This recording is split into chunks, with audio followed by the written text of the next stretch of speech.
मंठा तालुक्यातील शेगाव पंढरपूर या मार्गावर तळेगावजवळ अवैधरित्या लाकडाची वाहतूक करणाऱ्या ट्रॅक्टर वनविभागाकडून 20 रोजी तळणी वनरक्षक आर.बी. बनसोडे यांनी पकडले आहे.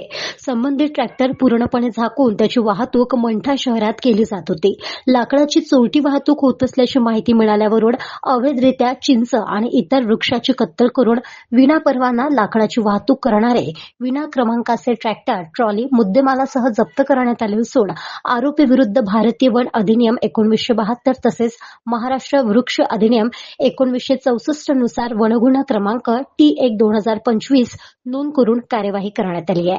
तळणी परिसरात मोठ्या प्रमाणात वृक्षतोड रोखण्यास वन विभाग अपयशी ठरला असून त्यांच्याच आशीर्वादाने आतापर्यंत हजारो झाडांची कत्तल झाली आहे. यामुळे निसर्गप्रेमीकडून नाराजी व्यक्त केली जाते आहे. गेल्या कित्येक वर्षापासून वन विभागाकडून कुठलीच कार्यवाही आतापर्यंत करण्यात आली नाही हे विशेष.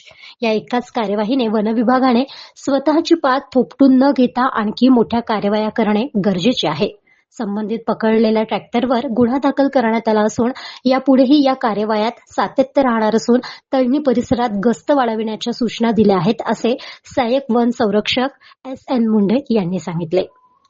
सदरील कार्यवाही वन संरक्षक छत्रपती संभाजीनगर प्रमोदचंद लाकरा, उपवन संरक्षक सुवर्णा माने, सहाय्यक वन संरक्षक जालना S.N. मुंडे, वनपरिक्षेत्र अधिकारी V.M. दौड यांच्या मार्गदर्शनाखाली वनपाल मंठा विकास अवचार, वनरक्षक आर.बी. बनसोडे, वनरक्षक के.पी. वाकोतकर, वनरक्षक M.M.W. सय्यद, वनमजूर आत्माराम राठोड यांनी केली आहे. गाव माझा न्यूजकरिता बाळू गायकवाड, मंठा, जालना.